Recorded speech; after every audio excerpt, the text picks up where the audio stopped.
Estamos avisando. Ya estás en directo. Vale, pues ahora yo tengo que invitar. Espera, estamos avisando a más seguidores. Ramón Sainero, usted se ha unido. Muy bien. Pues yo voy a los muñequitos y lo voy a invitar. Ramón Sainero.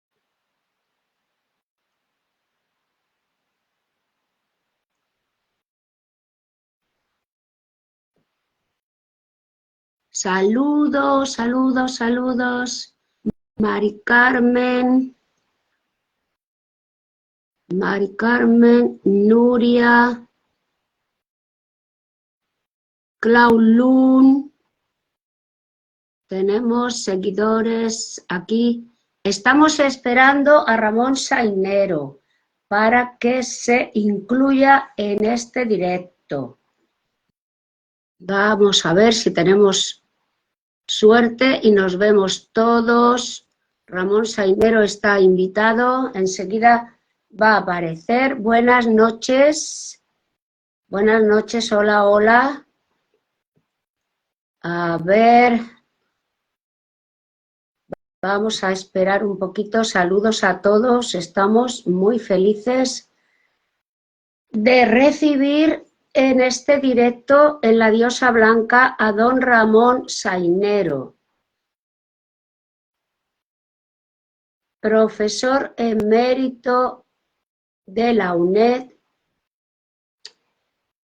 director del Instituto de Estudios Celtas. Contamos con Ramón Sainero para este directo.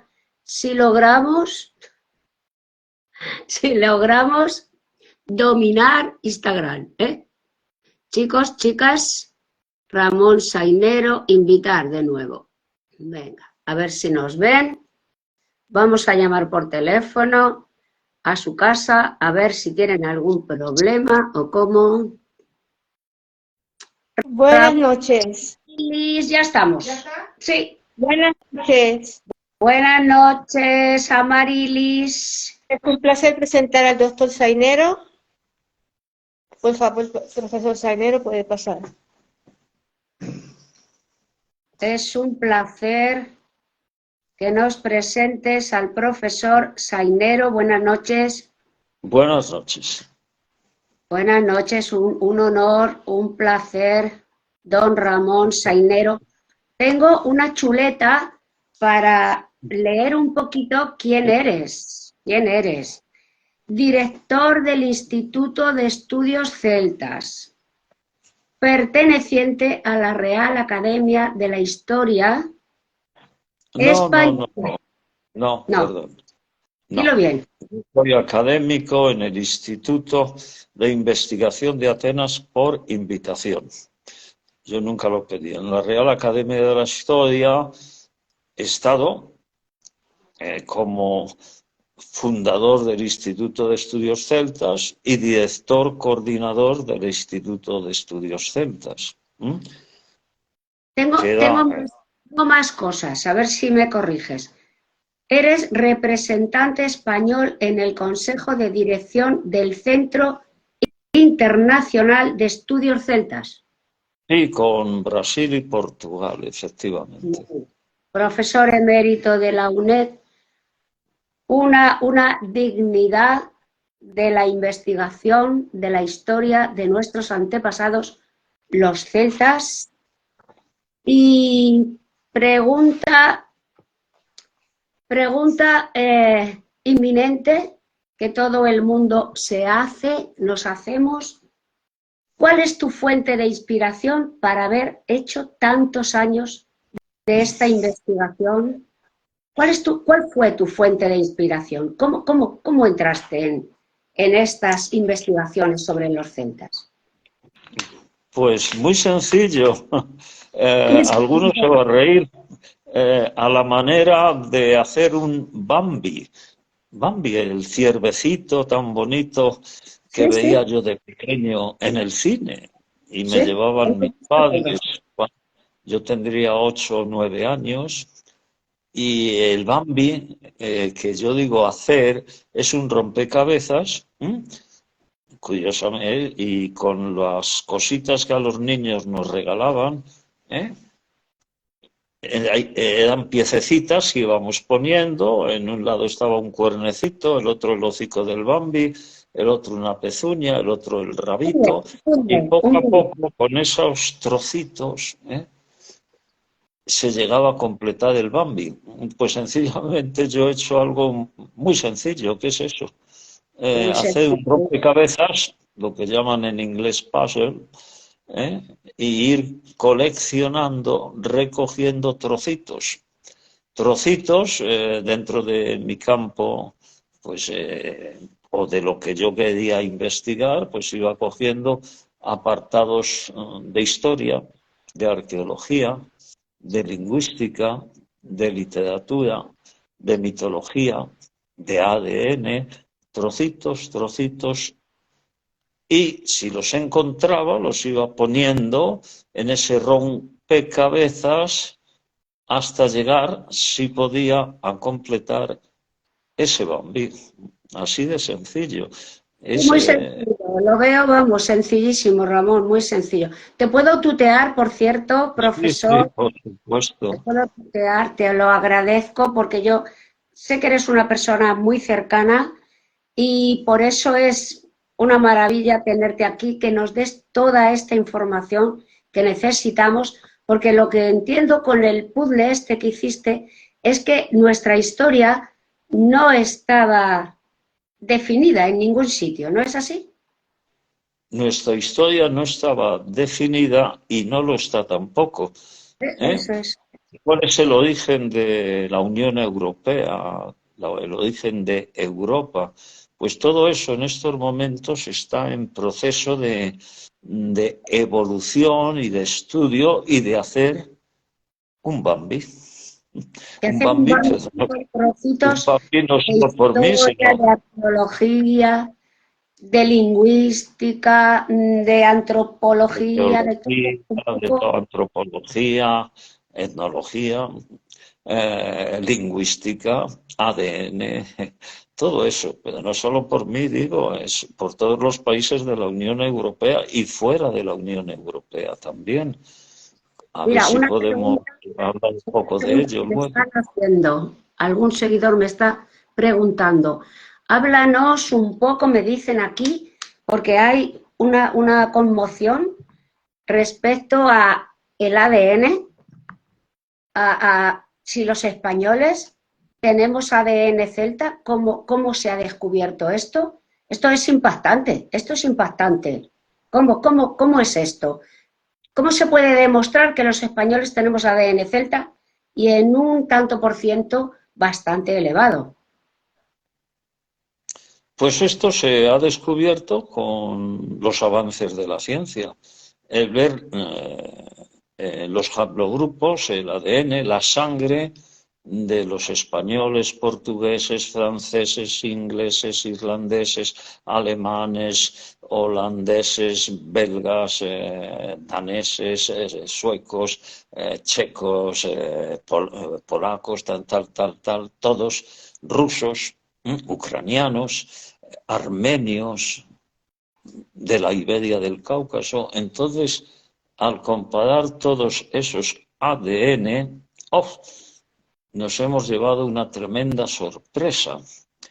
Yo cuando publiqué mi primer libro referente al tema celta y antropológico y, bueno, digamos, literario, incluso histórico, la huella celta en España e Irlanda, eso fue aproximadamente en el 1987, aproximadamente, creo que fue ese año. Y ya había el libro intentado publicarlo y llevaba 3 o 4 años sin salir el libro, porque claro, lo que yo exponía allí era para algunos una locura, ¿eh?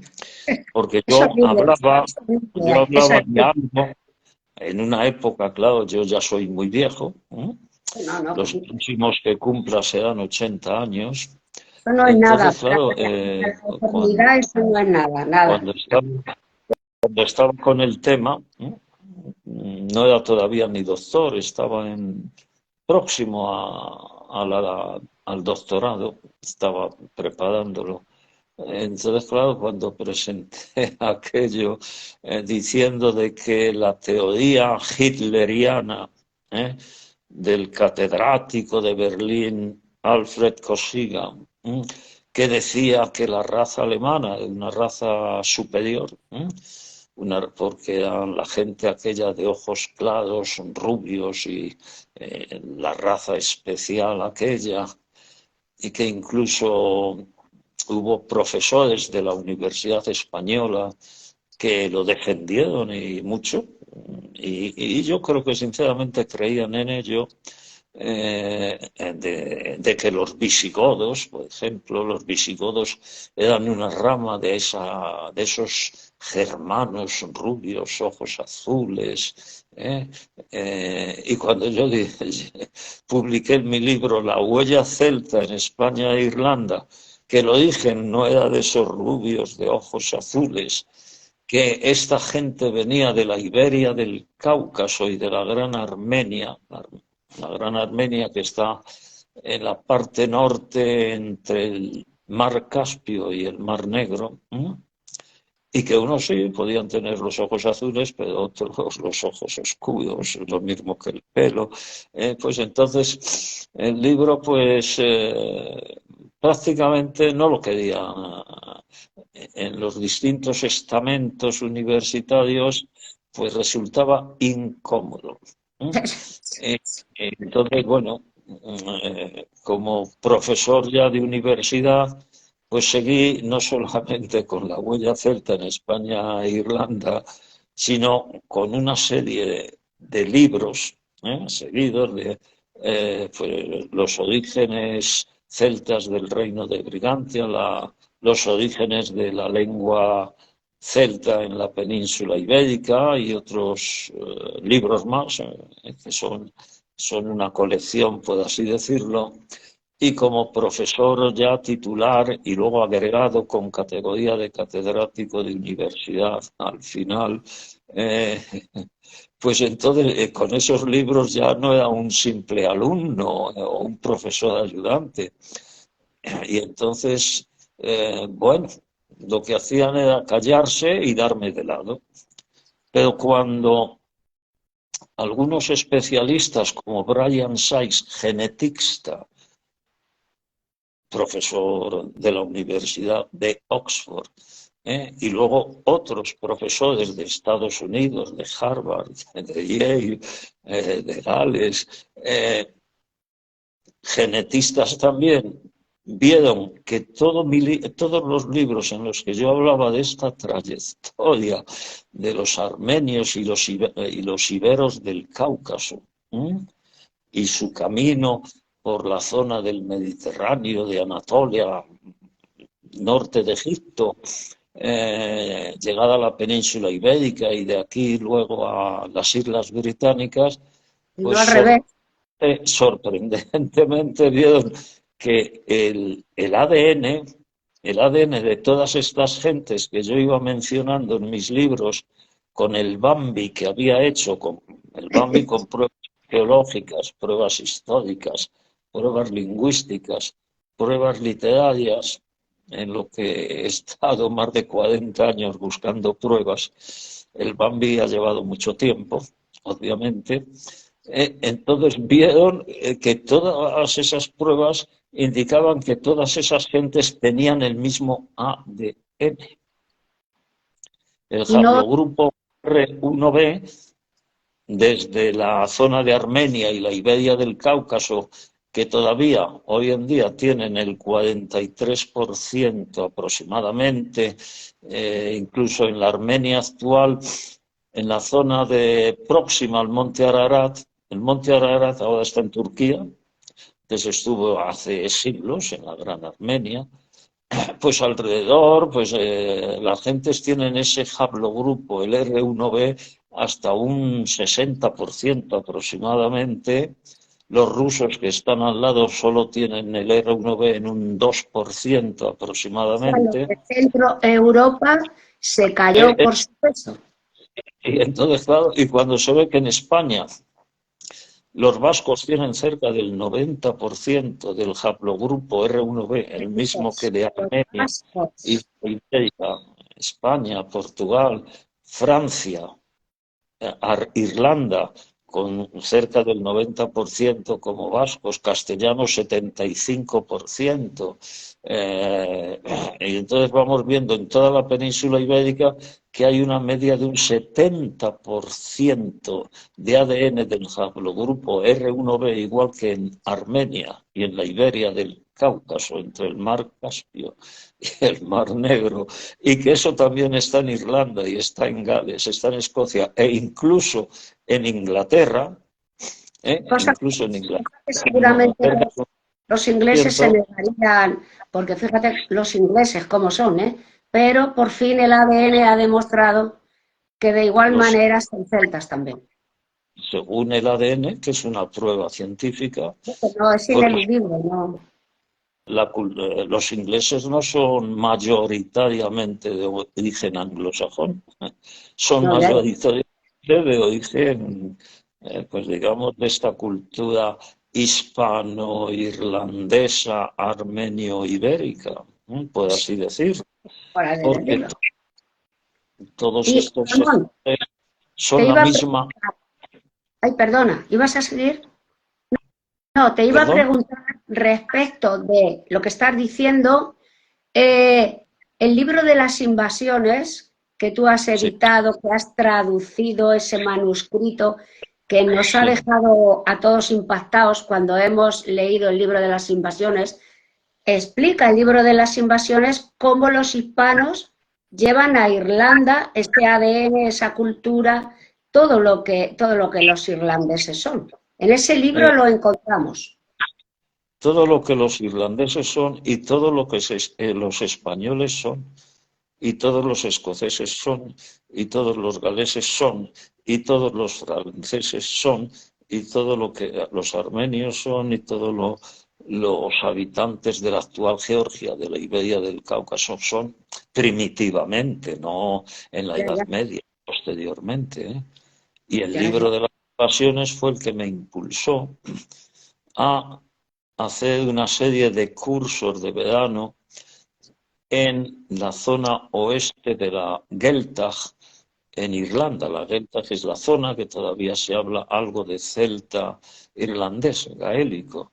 Entonces Israel. yo fui profesor de la Universidad de Ulster, asistí a un máster en literatura anglo-islandesa y entonces empecé viendo unas relaciones que en España pues apenas se conocían o se conocían mal, de las relaciones de estas celtas primitivas entre España y las Islas Británicas.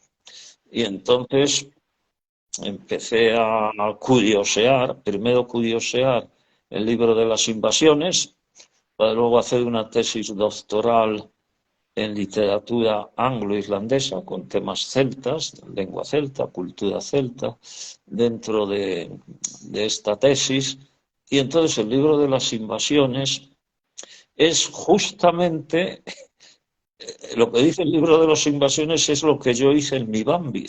Fue Sí, sí, buscar los cuadraditos, muy sencillos, es muy fácil, lo único que lleva mucho tiempo, lleva muchos años, ir leyendo todo lo que hay dentro de la arqueología, la literatura, la lingüística, el ADN, de todos los países europeos, incluso de Escandinavia y de otros países, e incluso del norte de África también. Y entonces, todo esto que dice el libro de las invasiones concuerda con el ADN de esas gentes que dice que van emigrando desde la Gran Armenia y esa Iberia del Cáucaso, pasando por el norte de Egipto, península ibérica, sur de la península, en una en un lugar donde acababa de morir el rey Argantonio, Tartesos, claro. Entonces, de Tartesos, y luego habla de Brigantia en el norte, en Galicia, y luego como la gente de Brigantia marcha hacia Irlanda y hacia las Islas Británicas, y entonces todo eso concuerda con el ADN de esas gentes y concuerda con la cultura, la literatura que existe en ellos. Fijaos bien, no sé si vamos a tener mucho tiempo, pero No sé cómo vamos de tiempo porque no tengo hora ya, a la vista. pero No sé cómo va por de hora. A ver si alguien nos dice qué hora es para que son las no, 9 menos 11 o 12 minutos. Entonces, curiosamente, solo por citar un relato literario, dejando el ADN a un lado, que es lo que yo empecé a hacer hace pues 30 años, 40, que publiqué en este libro La huella celta en España e Irlanda, aparece el tema del rey Arturo, pues aparece en una serie de relatos de la Unión Europea y fuera de la Unión Europea. Tenemos el nacimiento de París, príncipe de Troya. París y Helena, el consabido amor de París y Helena, que es hijo del rey de Troya, nacido bajo una maldición, traerá la desgracia al reino, intentos del rey para evitar la profecía, es la profecía de que va a ser destruida Troya, abandonado entre las fieras para que se lo coman, su adopción en secreto por el pastor del rey, descubrimiento de su origen real, edad adulta, adulterio de Helena con París, por lo que hay guerra de Troya, Príamo, rey de Troya, muere en la contienda y es destruida Troya. Pero es que esto lo tenemos en el nacimiento del dios Krishna, hijo de la hermana del rey, nacido bajo una maldición, traerá la desgracia al reino. Intentos de su tío el rey para evitar la profecía, abandonado entre las piedras para que se lo coman, su adopción en secreto por un servidor del rey, el pastor del rey. Exactamente la misma historia. La misma, pero bueno, entonces pero tienes lo tienes en el Hércules famoso, Hércules, el guerrero Hércules de los griegos, hijo bastardo de Zeus. Digamos, aquí hay un adulterio, lo mismo que hay en París, y ahí está la maldición por culpa de ese adulterio, nacido de una relación de este tipo pecaminosa, abandonado entre las fieras al nacer para que las fieras se lo coman, sirviente del rey. Entonces vemos lo mismo, pero es que este tema es el tema de Semíramis. También traerá el nacimiento es de una diosa en una relación pecaminosa con un mortal. Traerá la desgracia al reino, abandonada entre las fieras para que se la coma. Su adopción en la casa real, su relación sentimental con hombres y niños, ahí hay una relación pecaminosa, como la de París y Helena, y entonces se produce la guerra civil y pierde el trono que se lo quita su hijo. Pero esto es lo mismo que el nacimiento de Ciro, rey de los persas, nacido bajo la maldición de una relación pecaminosa, nieto e hijo incestuoso del rey de los persas, traerá la desgracia al reino, intento del rey para evitar la profecía, abandonado entre las fieras para que se lo coman. Pero es que también esto está en el relato de Gárgolis y Avidis en España. Nacido bajo la maldición de una relación pecaminosa, nieto e hijo incestuoso del rey de Tartesos. Traerá la desgracia al reino. Intentos del rey para evitar la profecía, abandonado entre las fieras para que se lo coman las fieras, su adopción en secreto, perdón del rey de Tartesos. Aquí no hay guerra civil ni muere el rey de Tartesos. Entonces, como vemos, solo hay muchos relatos que vienen desde la zona de la Gran Armenia, Anatolia, y de la Iberia del Cáucaso, que nos llegan aquí y que también están en las Islas Británicas. El famoso relato que se ha llevado al cine de Sir Gawain y el Caballero Verde es otro relato de este tipo, que está en la zona de Anatolia y está dentro del mundo escita. Estos escitas, por lo que considero, y por el ADN, y por sus relatos, y por su arqueología, y por su historia, tienen su origen en la zona armenia, del norte de Armenia, de aquella gran Armenia que es la parte norte de Persia, Persia o Irán, de estos pueblos primitivos. Sabemos de los escitas que son de un siglo VII antes de Cristo, lo mismo que los orígenes de los celtas. Los celtas se habla por los restos arqueológicos que son aproximadamente de un siglo VII antes de Cristo. Y lo que se rastrea actualmente en los celtas no es su lengua en sí, que es muy importante, y voy a intentar decir por qué, sino su ADN. El haplogrupo R1b de toda esta gente es el que se llama el haplogrupo de los celtas, porque los celtas primitivos, por donde han ido, han dejado los restos de sus esqueletos, de sus tumbas, a las gentes que tenían mayoritariamente el haplogrupo R1b. Y las lenguas, pues también las lenguas, separándonos de este Adolf Cosina, profesor de Dublín, que crea esa ideología cultural con la que se crea la cultura nazi, que es la que usa Hitler y sus seguidores en aquella época para demostrar la excelencia germana, pues se demuestra que el haplogrupo R1b no lo tienen esas excelencias. Los germanos tienen diversos haplogrupos, es una mezcla de haplogrupos, pero no mayoritariamente el R1b.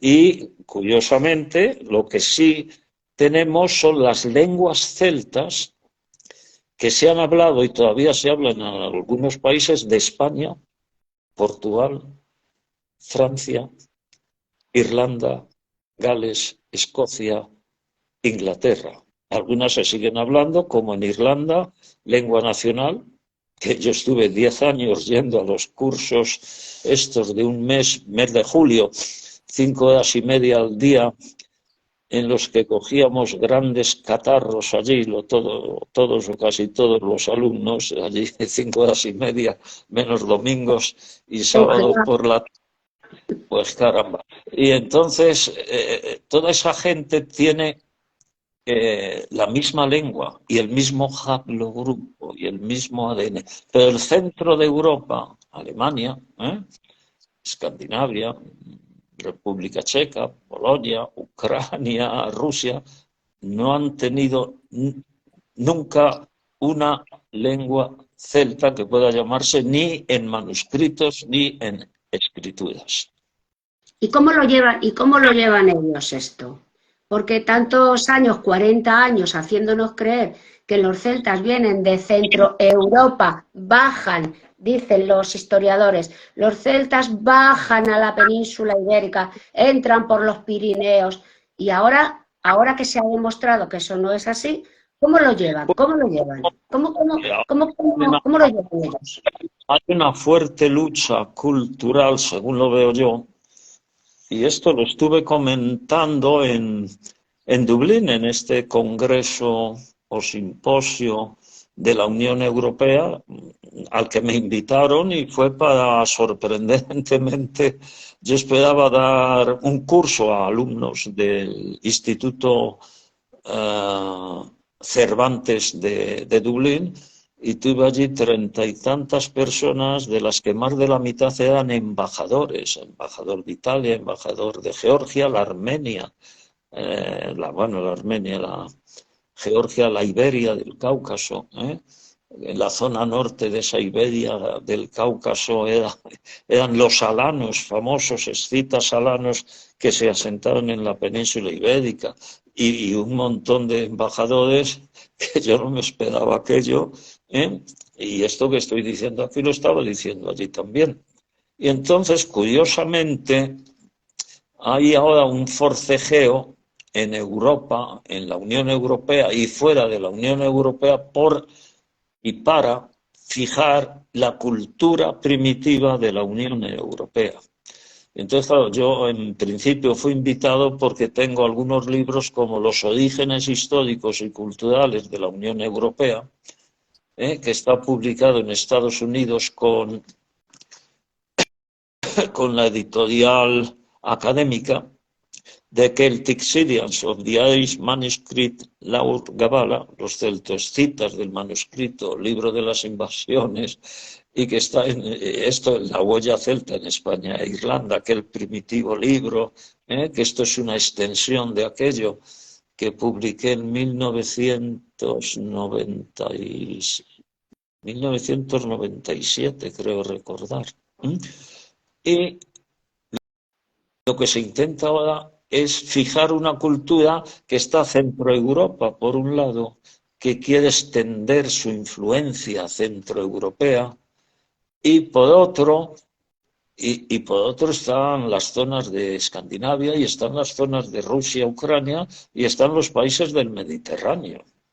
Fijaos bien, os voy a leer brevemente una línea o dos de los orígenes históricos y culturales de la Unión Europea, que no sé si lo veis bien, pero fijaos Sí. bien en la tienda de la Diosa Blanca tenemos tus libros por si alguien está cerca y quiere adquirirlos. fijaos, según el Tratado de Maastricht, en su artículo 151, reconoce una cultura común europea dentro de la diversidad de sus naciones. Por ello, en el año 2004 se invitaron a una serie de países de la Unión Europea a reunirse para tener reuniones periódicas para desarrollar con la cultura de todos estos países que forjan la Unión Europea, crear una identidad propia de la Unión Europea. Y curiosamente, allí estuvieron Alemania, República Checa, Estonia, Eslovenia, Lituania, Polonia, Países Bajos, Hungría y Francia. ¿Y dónde está España? No fue. No fue. ¿Y dónde está Portugal? No fue. ¿Y dónde está Inglaterra, Gran Bretaña? Tampoco está. ¿Y dónde está Italia? ¿Y dónde está Grecia? No nos Entonces, claro, invitaron. No nos invitaron. no lo sé. Yo lo he leído repetidas veces buscando si fueron invitados o no. Y Seguro que no. eso no lo he encontrado, pero no estaban allí. Y es curioso que no estuviera en Grecia, la cultura griega, extendida a nivel mundial. La Eso. cultura romana, extendida a nivel mundial, allí no estuvo. La cultura española, extendida a nivel mundial. La cultura portuguesa, extendida a nivel mundial. La cultura del Imperio Británico, extendida a nivel mundial. No estaban. Estaba Centro Europa. Esto quiere decir que, bueno, que los del Mediterráneo, los españoles, portugueses, italianos, griegos, tienen que espabilarse, según veo yo. Hay un crítico famoso y sin ánimos de molestarle, un poco polémico, que es Paolo Savona, que después de esa reunión, Paolo Savona fue el propuesto para ser el presidente del gobierno de Italia hace unos años, después de esta reunión, y publicó que teníamos que, lo que he dicho antes, espabilarnos, que Francia con Italia, con España, Portugal, tenían que formar un bloque en el que el aspecto cultural nuestro, de todos nosotros, influenciara el proyecto de la creación de esta cultura europea y de darle forma firme a la Unión Europea. Y propuso la cultura a nivel de colegios y de universidades de todos estos países, también de Grecia, que no la he mencionado, de formar una cultura sólida que en 20 años pudiera ligar, pegar, unir toda esta zona del Mediterráneo con todos estos países de Centro Europa, aportando todos algo. Pero si solo es Centro Europa quien aporta, pues va a ser muy complicado, porque ahora mismo tenemos una teoría, no sé si me queda mucho tiempo, la teoría de los Yamna, la cultura Yamna, que ha desarrollado un profesor de la Universidad de Harvard con una serie de compañeros genetistas que nos hablan que tanto el occidente europeo como toda Europa,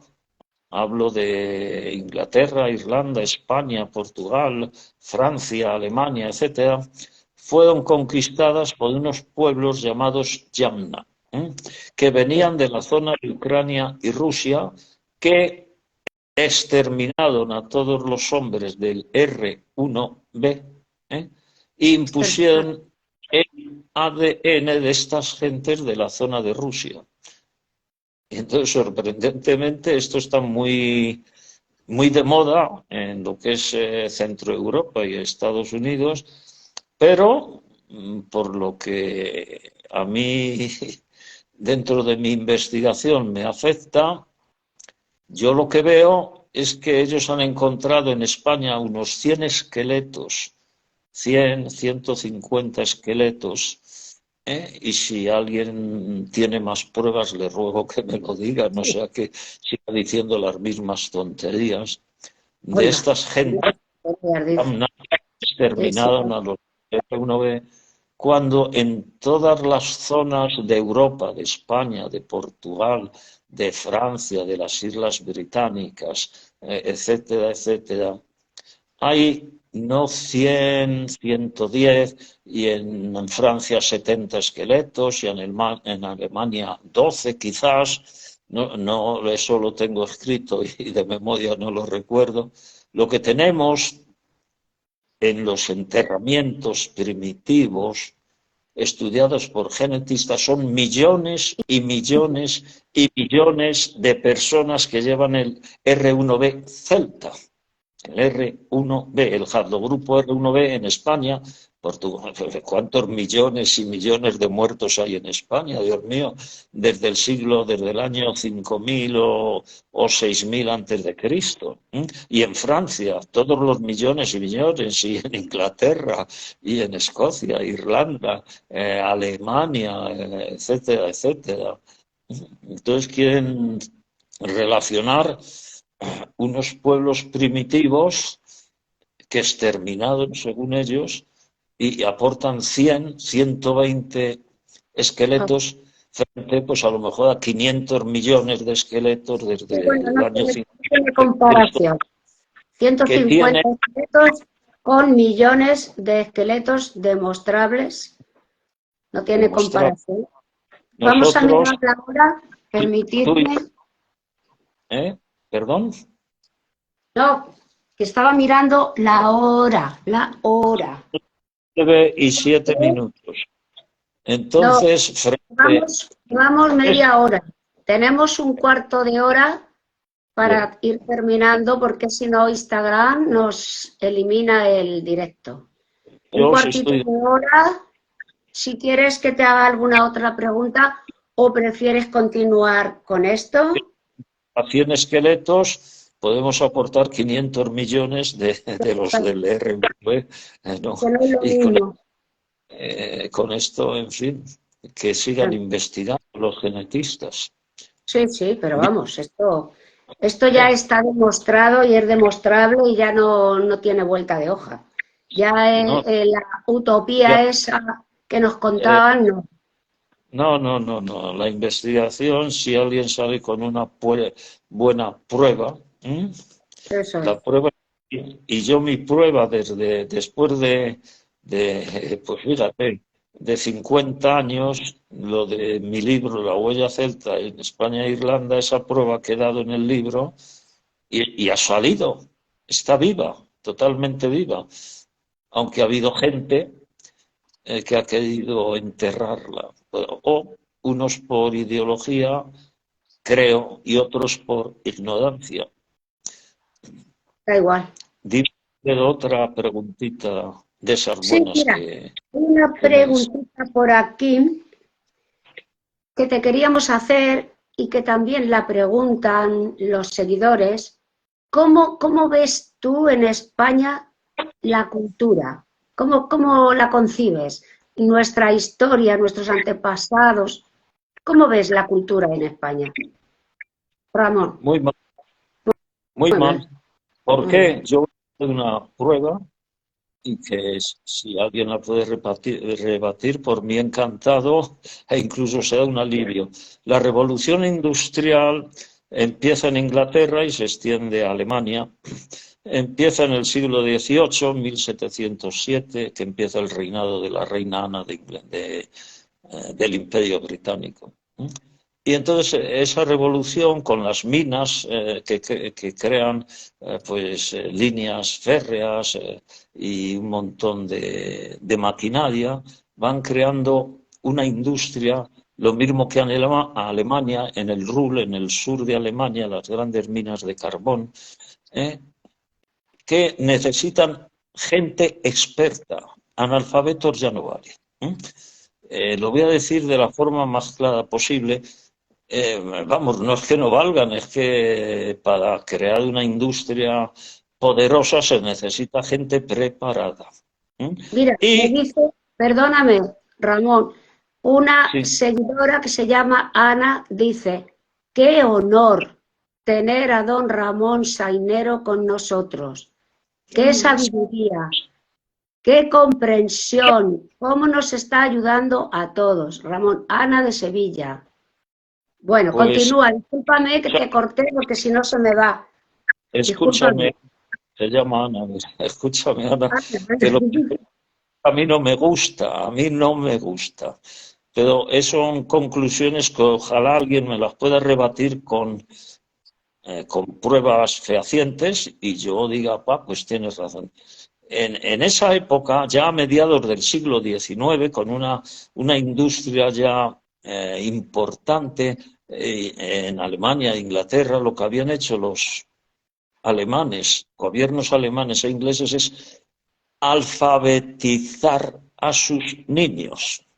A mediados del siglo XIX, alrededor del 1850, 1870, el 80% de la población escolar de Alemania sabe leer y escribir, sabe las 4 reglas, tiene una cultura, porque ha sido, por decreto, por así decirlo, escolarizar a todos los alemanes. En el siglo XVIII, siglo XIX, guerra de Cuba, pues los emigrantes que van a América son una masa de analfabetos, porque con Fernando VII, Isabel II y posteriores no digo reyes, digo políticos, por así decirlo, aquí lo de la colonización ha sido a base de que la gente con dinero, las clases nobles, las clases pudientes,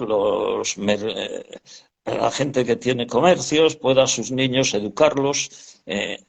A comienzos del siglo XX yo tuve una gran cantidad de soldados a los que, como yo era universitario, pues les tuve que enseñar a leer y escribir en el servicio militar obligatorio que teníamos. Había muchísimos, estoy hablando de un año 1970, creo que fue, cuando estuve en el servicio militar. Entonces, lo de que los niños, la gente se escolarice, pues parece que eso sigue no teniendo importancia. He leído que dentro del ranking de escolarización de los niños, lo han estado diciendo hoy en televisión y en los periódicos, España está a la cola, es el antepenúltimo país en saber matemáticas y en lectura y expresión escrita, los antepenúltimos de la Unión Europea. Seguimos igual, pues si seguimos igual, sin cultura un país no se desarrolla. Y eso que ha habido un gran empuje cultural, tengo que reconocerlo, durante la dictadura. Fue una dictadura que yo en parte la viví, pero bueno, se pusieron colegios, que yo iba a colegios privados pagados por mis padres, porque era una enseñanza mucho mejor. Y el pobre hombre que tenía hijos y no tenía dinero, pues no podía. Entonces, si no logramos una cultura que empuje este país, como decía este italiano que fue propuesto para presidente de la República Italiana, Paolo Savona, si no logramos una cultura fuerte para Italia, España, Francia, Portugal y Grecia, pues seguiremos siendo un país que, bueno, de altos y bajos, pues no quiero decir cómo está este país ahora mismo en cultura, pero a mí me entran ganas de llorar. Mira, los políticos nos gobiernan a corto plazo. En 4 años aprovechan, salen y dicen que lo haga el siguiente a corto plazo y no se implican. Y la cultura en este país, como te he oído decir algunas veces, Ramón, a los políticos no les interesan nuestras raíces históricas. Entonces, a partir de ahí, los niños, mira, yo el otro día tuve que hacer con mi nieta un trabajo sobre los celtas, porque la profesora de historia había pedido a las niñas y a los niños que hiciesen un trabajo precristiano, precatólico, sobre los romanos, porque aquí en la península ibérica, fuera de los romanos, no ha habido nunca nadie. Y yo le dije, no, pues lo vamos a hacer sobre los celtas, que fue cuando la profesora se quedó encantada, le dijo, pero ¿quién te ha enseñado todo esto? Y mi nieta le dijo, muy graciosa, mi abuela, porque mi abuela es amiga de Ramón Sainero. ¿Te acuerdas, Ramón, que te lo he contado? Sí. Mi abuela es amiga de Ramón Sainero. Y la profesora se quedó encantada. Perdona, si no todo el mundo tiene amigo a Ramón Sainero. Puede leer los libros de Ramón Sainero. Se pueden leer tus libros para culturizarnos, sí. Que tienes muchos libros escritos, Ramón, muchos. Yo lo único que soy una persona más que ha estado estudiando y enfrentándose a un sistema tremendo, endogámico. La cantidad de veces que ha salido la endogamia de la universidad y de España y en televisión, y la gente pasa de ello. Bueno. No, la gente no se ocupa de nada, de nada. Este país hay una indolencia de yo con esto me conformo, yo no, nada. Los mejores no pueden salir de la endogamia. Y entonces este país pues seguirá así y estaremos en vías de desarrollo, subiendo y bajando, porque los españoles son muy buenos como trabajadores y como empresarios, según lo veo yo. Los españoles estamos en este momento aletargados, está en un letargo en cualquier situación. ¿Desde hace cuántos siglos? Pues yo qué sé, desde que echamos a los franceses a sartenazos. A partir de ahí nos hemos aletargado ya. Bueno, porque, ¿tenéis alguna otra pregunta? ¿Dónde está el espíritu de los españoles que fuimos capaces de echar a los franceses? El pueblo, que ni siquiera el rey se puso de acuerdo para echarles. Y fuimos nosotros. ¿Dónde está el espíritu de los españoles? ¿Dónde se ha quedado? Firmó para regalarle el reino de España a Napoleón. Eso es historia, eso lo sabe todo el mundo. Es historia. Y cuando vino, quitó las libertades que había, no es que hubiera muchas, creo yo, e impuso una férrea dictadura real por los libros de historia que he leído yo. Sean reales o no, pues, siempre lo he leído así. Bueno, nos vamos a ir despidiendo, pero también te voy a decir me acaba de decir otra seguidora, cuenta con nosotros para que vayamos a la Unión Europea, a ver si reorganizamos esto. Me dice, que cuente con nosotros, con todos.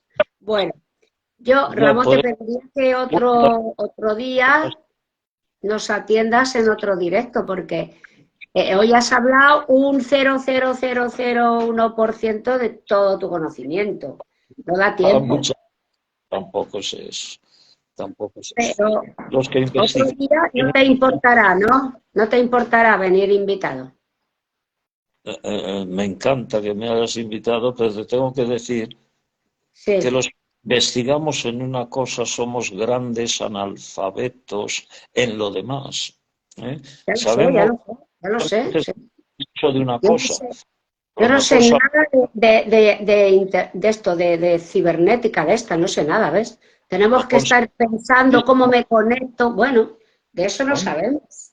Puede haber un señor que es premio Nobel en física cuántica, que mencionábamos el otro día, pero le preguntas una cosa fuera de eso y somos muy pobres en lo demás porque no nos ha dado tiempo para investigar en otras cosas. Lleva mucho tiempo. Vivimos como mucha media, 80 años, en comparación con la eternidad, ¿qué es eso? Es un pestañeo.